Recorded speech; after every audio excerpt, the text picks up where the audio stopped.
এটুকুই বলবো, সিনিয়র ব্যক্তি এই ধরনের শব্দ ব্যবহার করছেন, উনি কোন ব্র্যান্ডের কী সেবন করছে এই ধরনের, তাহলে এই ধরনের উল্টোপাল্টা বকতে কেউ পারে না।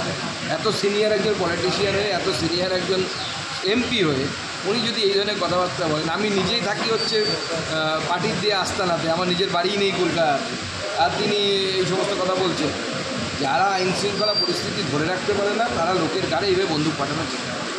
দিলীপ ঘোষ শহীদ সমাবেশ করছেন 21শে জুলাই খড়গপুরে, এবং সেখানে তৃণমূলের হাতে যারা খুন হয়েছেন বিজেপি কর্মী, তাদের কথা মাথায় রেখে শহীদ সমাবেশ ব্যক্তিগত উদ্যোগে দিলীপ ঘোষের।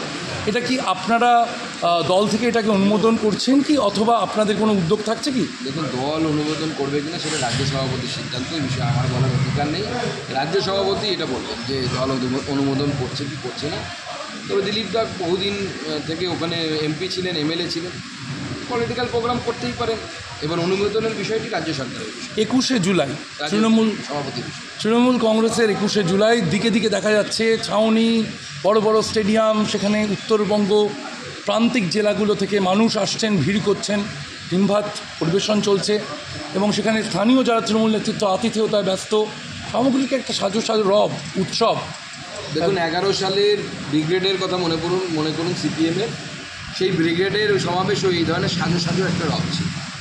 আমি কিন্তু সেই ব্রিগেডের সাথে একটা অদ্ভুতভাবে মিল দেখতে পাচ্ছি, এবং সেই ব্রিগেডের পর যেভাবে সিপিএম নিশ্চিহ্ন হয়ে গেছিলো, আমার মনে হচ্ছে 26-এও তৃণমূল সেভাবে নিশ্চিহ্ন। আরেকটি বিষয় উঠে আসছে যে এই যে সিপিকে রাস্তায় নামানো হয়েছে, কারণ আদালত থেকে বলে দেওয়া হয়েছে সামনের বছর আর এখানে 21শে জুলাই করতে দেওয়া যাবে না, ব্যস্ত যানজট রাস্তায় করা যাবে না, অন্যত্র দেখে নিতে হবে শহীদ মিনার ময়দান, সল্টলেক স্টেডিয়াম বা কলকাতা স্টেডিয়াম, কোনো এক জায়গায়, কলকাতা ময়দান বা বিধাননগর ময়দান বা শহীদ মিনার ময়দান। এই যে বলে দেওয়া হচ্ছে, মনে হচ্ছে যে আদৌ শুনবে, বা 8টা থেকে 11টা যে মিছিল করা যাবে না বলেছে। দেখুন, তৃণমূল কংগ্রেস আইন কানুন মানলে তো হয়েই যেত।